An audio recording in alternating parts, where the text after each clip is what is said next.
Hi there, Libra. I'm Dadhichi from www.astrology.com.au. This is the month of June for you, and I thought I'd just take a little bit of time to give you a snapshot of what's upcoming and what's happening, what's playing out in the heavens right now with respect to your sun sign. It's nice to see your ruling planet Venus moving in the 9th zone, which is really the spiritual sector, what the Hindu astrologers call Bhagya, not Bhagya, Bhagya meaning fortune.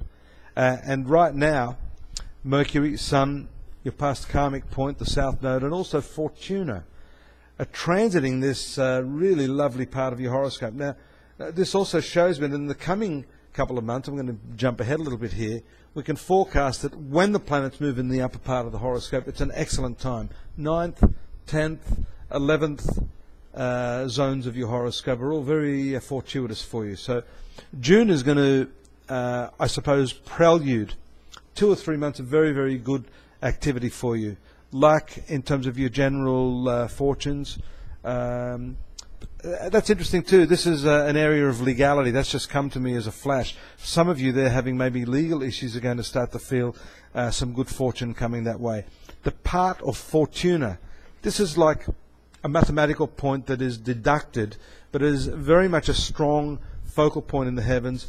It's very lucky. Having it here also leads me to say to you that anything associated with education, legalities, foreign travel, these are the typical meanings of the 9th house.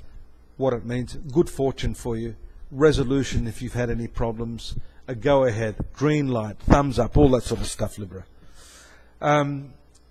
Jumping, rather transcending a couple of notches, it's also a spiritual sector of the horoscope. So it shows many of you are moving into this very strong karmic cycle of needing to understand more about yourself, needing to understand your past karma and how it's impacted upon you, how it's brought you in touch with a lot of the people that you're connected to. You've got a bit of a problem with that. There's a challenge coming to you from the planet Mars, which I see there in the 12th house. 12th house is indeed another house of the past. It's a more dynamic and threatening planet. It's not particularly friendly. And what it's telling me is that the good luck that you have there may be slightly spoiled. I just got a terrible mental image of a beautiful, classy meal with a string of dental floss in it. I often use that example of how even the most beautiful thing that you have can be ruined by the most small or insignificant. Mars is like that. All this good fortune that I'm talking about could come apart if you're not careful with this impulsive planet, Mars. Now, what that tells me is that you could take for granted some of the luck that's coming your way. You should never do that. You should always maintain that attitude of gratitude to keep that energy flowing. Mars is also related to your relationships. So I'm going to stick my neck out here on a chopping block and say this planet may have something to do with a partner, a lover. Usually it's in the marital or intimate sense. One of these people doing something abruptly behind your back. Maybe they haven't meant anything. It could be expenditure. It could be your partner spending a whole lot of money thinking that you'd be cool about it, only to find later that you're not. That could start up a very intense cycle of antagonism and dispute. That's the sort of thing that could spoil all this other luck. I want you to deal with that in a rational way and not overreact to it.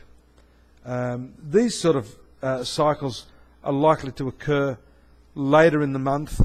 As I've been saying to many of the other star signs, the new moon is going to be opportunistic in the last week of the month to capitalize or commence the new cycle for you, because we're seeing that the emotions could become inflamed and that could steal away from some of your good fortune. The full moon for you may be more pronounced this month. We see that the moon commences its transit in your sun sign of Libra. So this will take around 4 to 5 days to move into the full moon phase. Be careful there around the 5th to the 8th of the month, when your emotions can get the better of you. Other than that, I think if you can utilize this energy by the last week of the month, that good fortune that I'm talking about is going to start to come into very, very clear focus for you. Thanks for joining me, Libra. Look forward to having your company next month. In the meanwhile, www.astrology.com.au. That's my website. I'm Dadhichi, and have a great month.